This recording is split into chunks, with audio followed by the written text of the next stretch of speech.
Update 45 for the Elder Scrolls Online brings with it a rather wonderful quality of life addition, especially for newer players.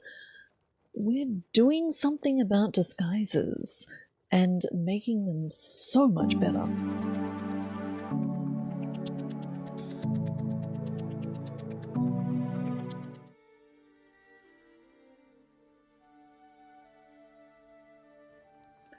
Hello, it's Icy, that's right, back with another video. This one not about housing, but also the almost as important Elder Scrolls Online fashion. That's right, ESO fashions per second, extremely important. So, as you quest around the Elder Scrolls Online, you will sometimes, as part of the quest, be required to put on a disguise.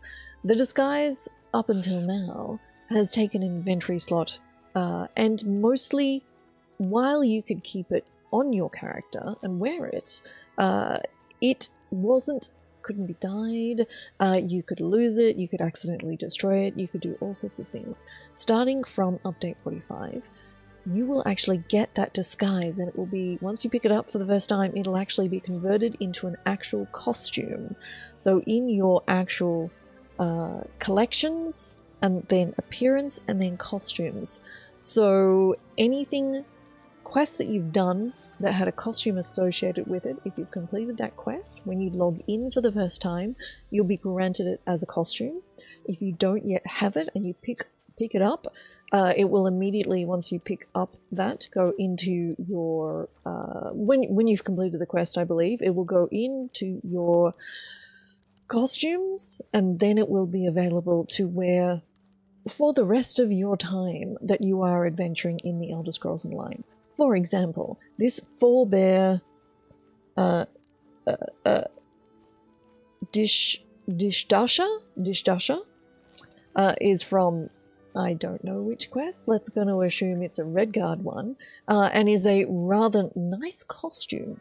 Now, the reason I said in the little intro, this is good for new users, new players to the Elder Scrolls Online, is that you know, when you're early on, as you're starting out, you just know less motifs.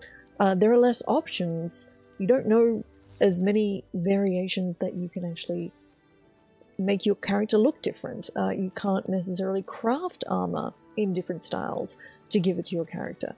So a costume is something that you can put on your character and make them look a certain way. So these costumes, all of these disguises within the games, not all of them, most of them are now costumes. If you'd like a full list, you can find that linked below in the patch notes.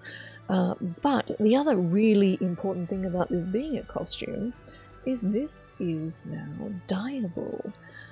So you can actually use an outfit station if you have ESO Plus and dye a costume. Now, the one thing I would say is some of these are dyeing a little oddly, I would say, at the moment. So as you can see, I've picked a color and it's dyed both the shirt and the pants the same color. So some of these, yeah, they're doing slightly odd things. This one is nominally okay because it's got a tabard, and you want the tabard and the trim to be a different color, so that's fine. But yeah, some of the choices for the other costumes I wouldn't agree with necessarily how that's done.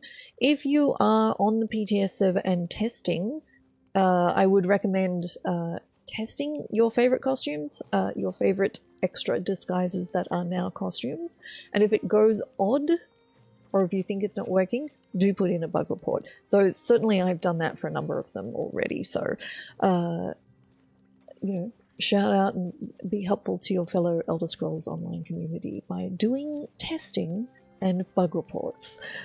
So this one is great. I really appreciate that. There's a whole bunch of other really, really cool ones that you can pick up that are really helpful early on.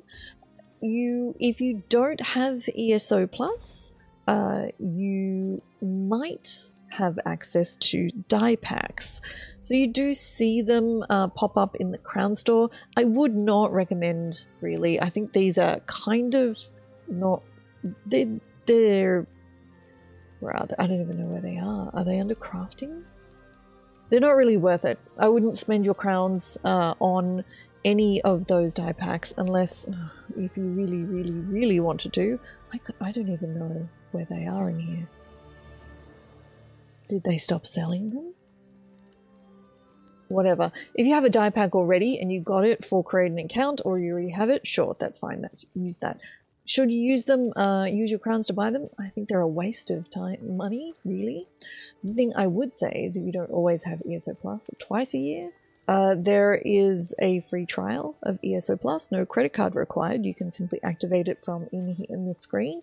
And if you do that, then you can just dye all of your costumes, including the disguises, and it will remember it. It won't reset that dye option when you lose ESO Plus. The costumes will stay the color that you've picked.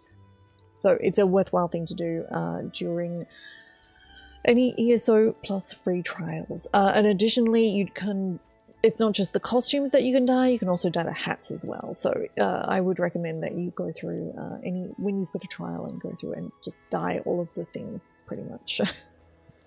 But what do you think about the costumes going through and becoming, the disguises being turned into costumes? Thoughts? I think it's wonderful. I don't think there's any downsides, basically. So there's still a couple of things that are not. So there's the Shadow Silk Gem, which makes you temporarily into a goblin. Understandably, that's not in here. There's also a thing that turns you into sort of like a vaguely transparent sort of thing with some butterfly kind of things from an orc quest somewhere. And I don't remember where that quest is. That's also not part of it. So there are some that are not part of this. But all your standard clothing disguises have all been moved over into here, which I think is wonderful. But if you have not, come follow me over at twitch.tv/ICYIC, link in the corner and in the description, where you will find me streaming The Elder Scrolls Online at least 4 days a week. No, 4 days a week. Sometimes 3, mostly 4. And I would love to see you there. I have giveaways thanks to Bethesda, and do a lot of housing stuff, unsurprisingly. So come follow me over there, always appreciated. Thank you so much for watching, and I will talk to you next time. Bye.